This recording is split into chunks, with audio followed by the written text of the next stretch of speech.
Good afternoon. This is Scott with Hi-Lux Optics, back again for the Bulletin.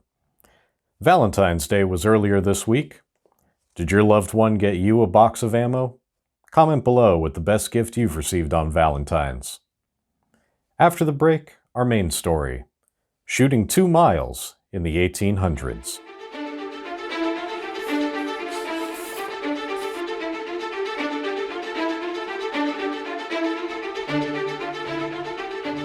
For today's main story, I'd like to reveal to you some wild shooting that went even farther than Billy Dixon's famous shot.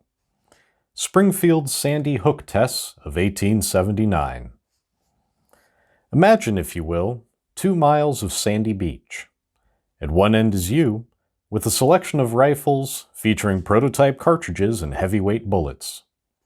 At the far end is your target, up to 3,200 yards away. The target is made of wood, layered in 1-inch thick sections. The goal is to test bullet penetration at great distance, which now means you have to hit the darn thing, repeatedly, and without a scope. This was the job for Mr. R.T. Hare of Springfield Armory. But let's step back in time to lay the foundation for what that day in October was all about. Not long before these 1879 tests was the 1877-78 Turco-Russian War. There were reports at the time of infantry fire reaching out to 1.5 miles, which made the Chief of Ordnance for the U.S. Army quite intrigued. He wanted to test the U.S.'s small arms under similar conditions, and hopefully find the combination of rifle and cartridge that would go the distance. So let's step back even farther. At this time, many firearms were still muzzleloaders.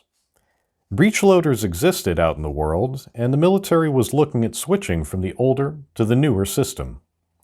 Springfield's master armorer, Erskine S. Allen, had developed a pretty straightforward way of converting muzzleloaders, and had patented it more than a decade before these tests. He'd mill out the rear portion of the barrel, then fasten a hinged breech block up on top of the barrel. A small latch was installed to open and close the breech block, while a ratchet-operated extractor would remove the fired case. A special .58 caliber rimfire cartridge was developed of the proper size and pressure for the original barrel to still be used. This slightly new rifle was dubbed a trapdoor Springfield. Allen and his conversions are important to our story today because the Allen Springfield model of 1873, the 5th iteration of his conversion, and finally chambered in .45-70, was up to bat. It was one of the first breech-loading firearms used by the U.S. Army. In a test just before summer, the 1873 trapdoor Springfield competed against a Martini Henry, the first purpose-built breech-loading rifle made for Britain.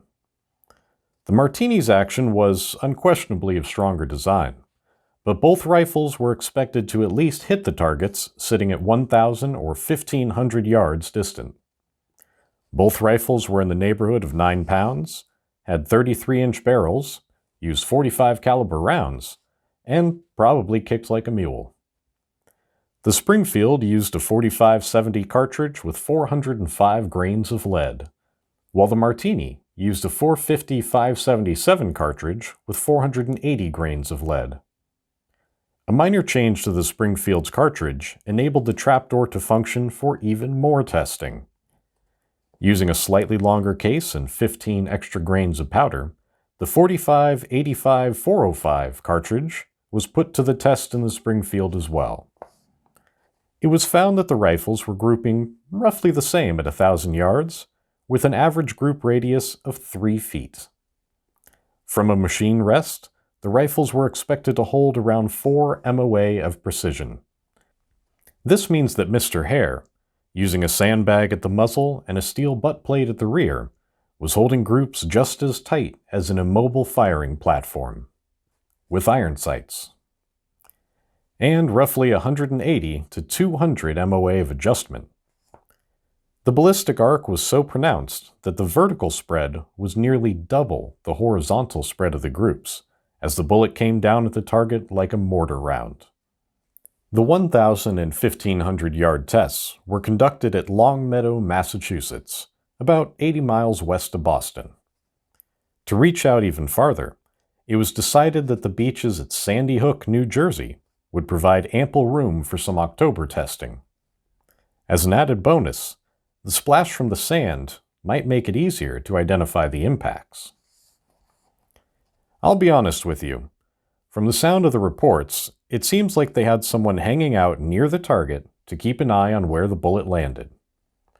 I do not envy that person who had to keep an eye on the sand as the rifle was getting dialed in, sending reports as each shot landed closer and closer to the observation spot. A few more changes had been made to the rifles and their cartridges. The Springfield rifle, of course, still fired the Army's standard 45-70-405 cartridge. A new 500-grain prototype bullet had been crafted, leading to the 45-80-500 cartridge with a longer case. The Martini Henry fired a 45-85-480 cartridge. When testing earlier at 1,500 yards, the targets had been made 12 feet by 12 feet square, roughly 9.2 MOA. They had been made this large to be both visible and to deal with the broad groupings of the rifles. At the longer-range beachside tests, the target was built to an impressive 44 feet long and 22 feet high, with a bullseye 6 feet across. When placed initially at 2,500 yards, this made the target 20 MOA wide and 10 MOA tall.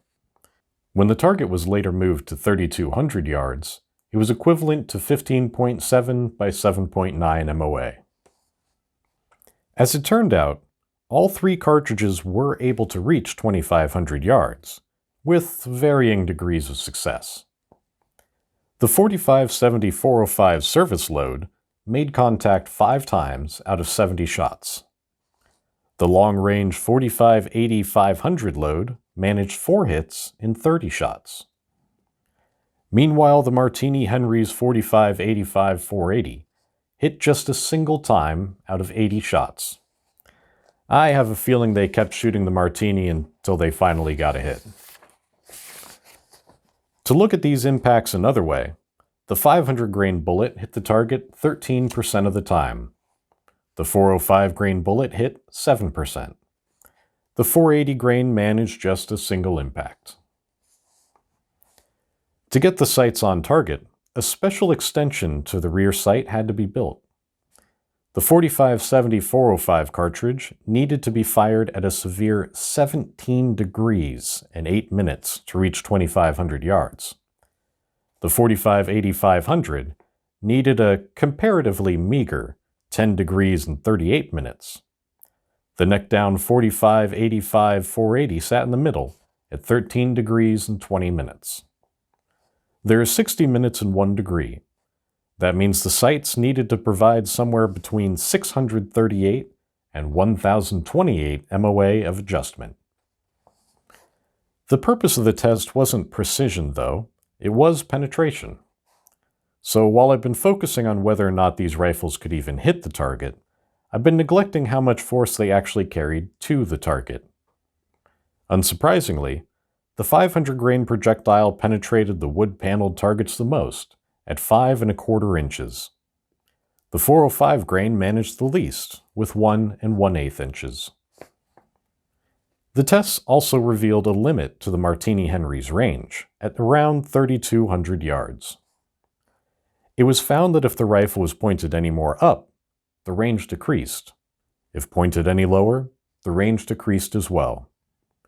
The perfect angle was 26 degrees and 51 minutes, or 1,611 MOA. The Martini never actually hit the target when at 3,200 yards, with most shots falling around 75 yards short of the target. To give Mr. Hare credit, he tried that 3,200 shot with the Martini over 300 times. I'm sure his shoulder was relieved when he decided to stop. Showing off its long-range potential, the 45-8500 cartridge overshot the target by 300 yards when first getting dialed in, leading to an extreme potential range of 3,500 yards. That's 2 miles, give or take a few steps. The rifle only had to be tilted a mere 20 degrees and 51 minutes, or 1,251 MOA. While it may not be impressive to hit a 44-foot-wide target at 2 miles today, finding this out in the late 1800s laid the groundwork for later machine gun fire. The fact that the 500-grain bullets were still capable of doing damage at that distance meant that rifles could be used for long-range harrying fire, a tactic carried over to the faster-firing firearms of the World Wars, which were likewise chambered for rifle cartridges. Today's story has admittedly been filled with a lot of math. I'd like to break this all down with one important analogy. The average barn in the U.S. is between 24 and 40 feet on a side.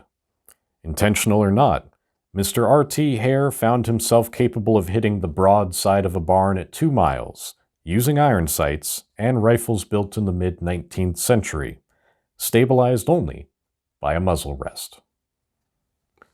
Do you think you could hit the broadside of a barn? I'll leave you here with the segment from the Report to the Secretary of War in 1880, Volume 3. The firing was done by Mr. R.T. Hare of Springfield Armory, who has the enviable distinction, so far as is known, of being the only person in the world who has hit the bullseye 6 feet in diameter at 2,500 yards with 3 different rifles. In comparison with this, all other so-called long-range firing pales into insignificance. This has been Scott with Hi-Lux Optics, signing off.